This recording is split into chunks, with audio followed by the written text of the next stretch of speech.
Hello बच्चों।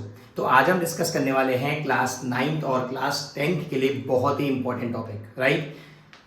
आज हम बात करेंगे जीरो पॉलिनोमियल और कांस्टेंट पॉलिनोमियल के बारे में।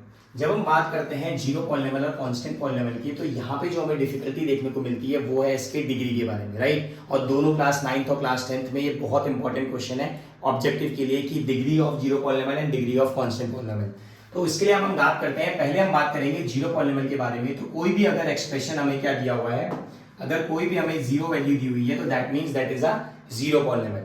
और अगर हम बात करें कांस्टेंट पॉलिनोमियल की, तो ये हमारा एक कांस्टेंट के फॉर्म में होता है, लाइक 2 या फिर 5 या एक्सेट्रा कोई भी एक नंबर। तो ये होते हैं हमारी जीरो पॉलिनोमियल और कांस्टेंट पॉलिनोमियल। अब बात करें अगर हम डिग्री की, राइट। अब इन दोनों की डिग्री की बात करने से पहले हम समझेंगे कि डिग्री होती क्या है, राइट। डिग्री जो होती है वो हमारा क्या है, that is the highest power of the variable, highest power of variable. अगर हम बात करेंगे हाईएस्ट पावर ऑफ वेरिएबल की, तो जीरो के आगे कोई भी वेरिएबल नहीं है एंड 2 और 5 कांस्टेंट नंबर के आगे कोई भी वेरिएबल नहीं है। तो फिर हम इसकी डिग्री कैसे फाइंड आउट करें?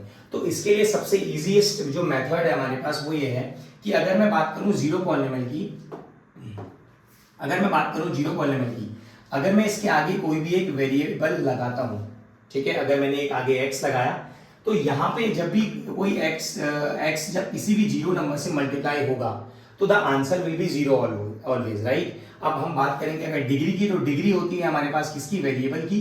तो इसके ऊपर अगर मैं जीरो रखूं या 1 वैल्यू रखूं या 2 रखूं, दैट मींस x की पावर 0 1 2 कुछ भी हो, तो आंसर हमेशा क्या रहेगा, जीरो रहेगा।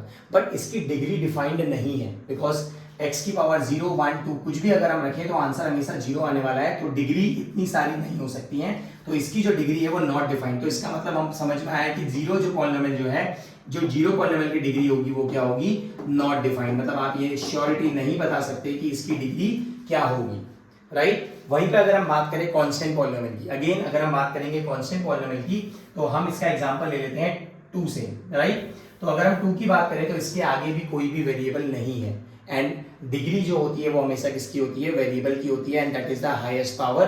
तो यहाँ पे अगर मैं इसके आगे कोई वेरिएबल लगाता हूँ, लेट्स से x, तो मुझे इस फंक्शन को चेंज नहीं करना है। 2 इज अ फंक्शन, 2 एक कांस्टेंट है, तो इसके आगे अगर मुझे इसको 2 ही रहने देना है, तो मुझे इसकी पावर में डिग्री में क्या लगाना पड़ेगा, 0।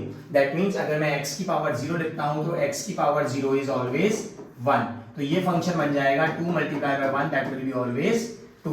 तो इसका मतलब यहाँ पे डिग्री कितनी है, 0। तो जो कांस्टेंट पॉलिनोमियल होगा उसकी डिग्री जो होगी वो हमेशा क्या होगी, 0। क्लियर? तो आप इन दोनों एग्जांपल से फाइंड आउट कर सकते हो कि हमारा जीरो पॉलिनोमियल और कांस्टेंट पॉलिनोमियल की जो डिग्री होगी वो क्या होगी, राइट।